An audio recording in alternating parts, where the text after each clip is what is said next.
25 juillet, au retour du vertige.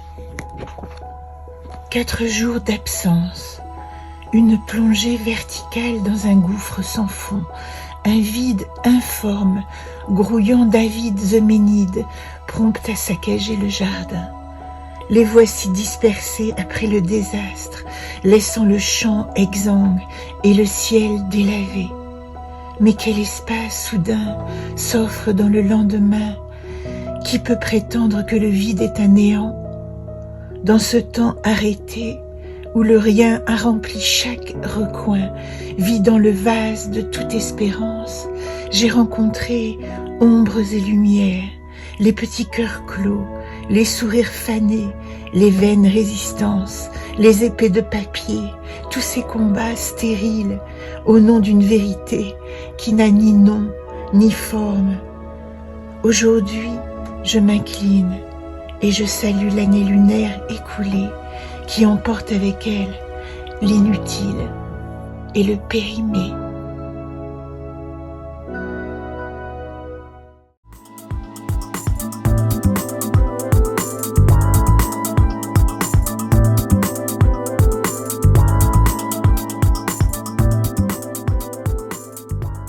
« 26 juillet, cycle des énergies 7, Sahasrara, chakra coronal.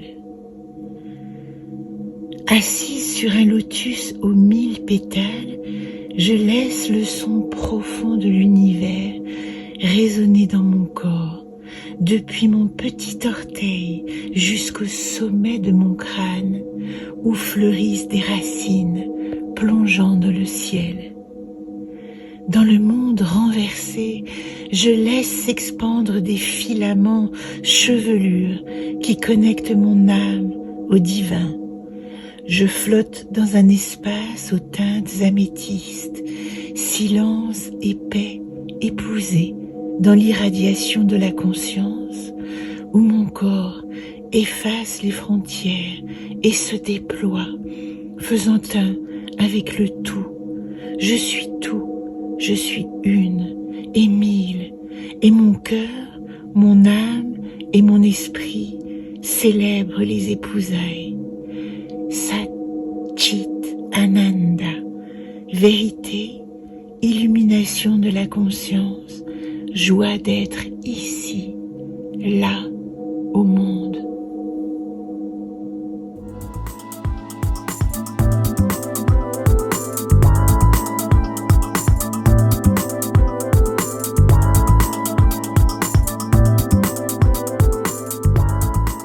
Récit de voyage 11.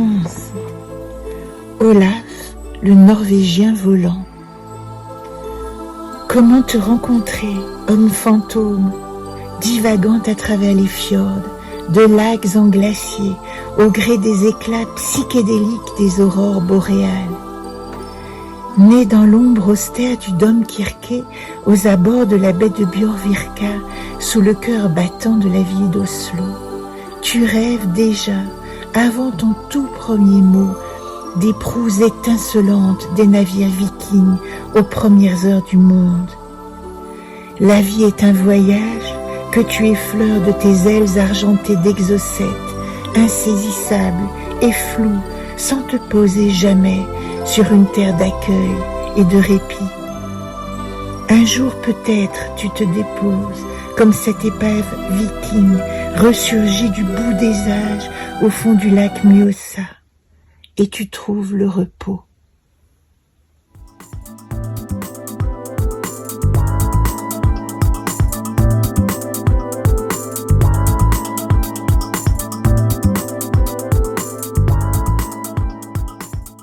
Ouvrir la cage.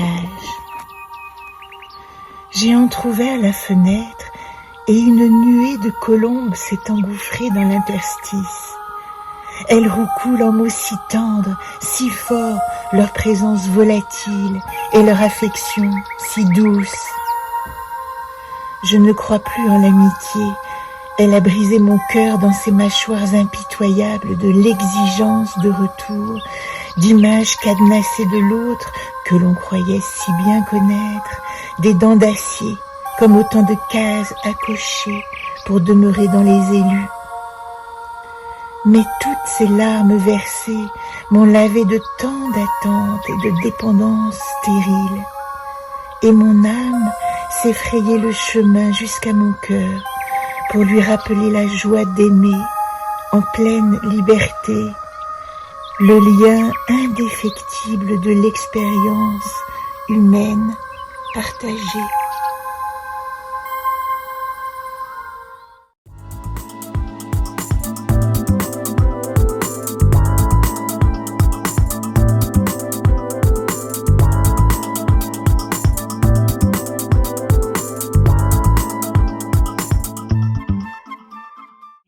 À mon Pablo éternel.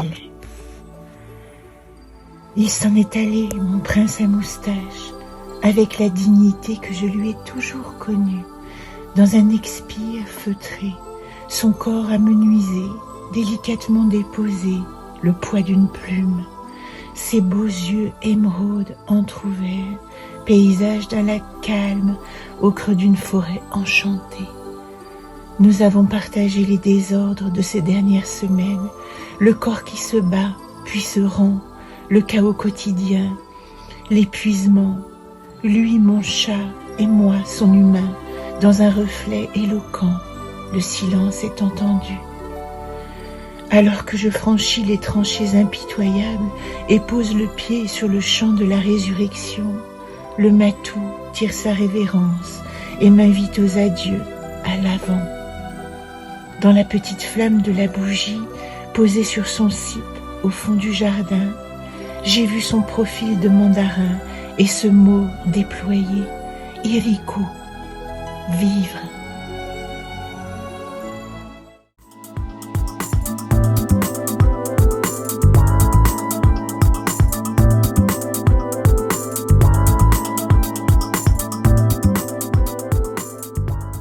Cycle des éléments. L'eau,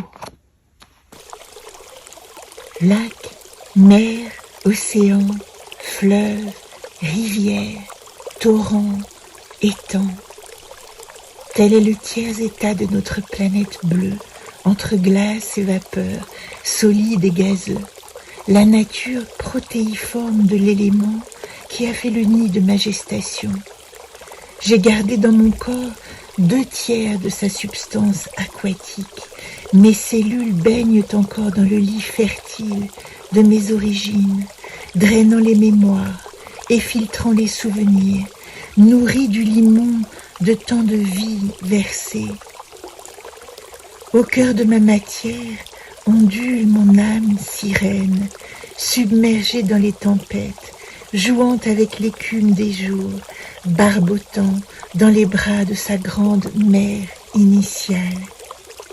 Et le soir venu, à la lueur de grand-mère lune, j'écoute sa mélopée irrésistible qui m'attire en mon propre sein.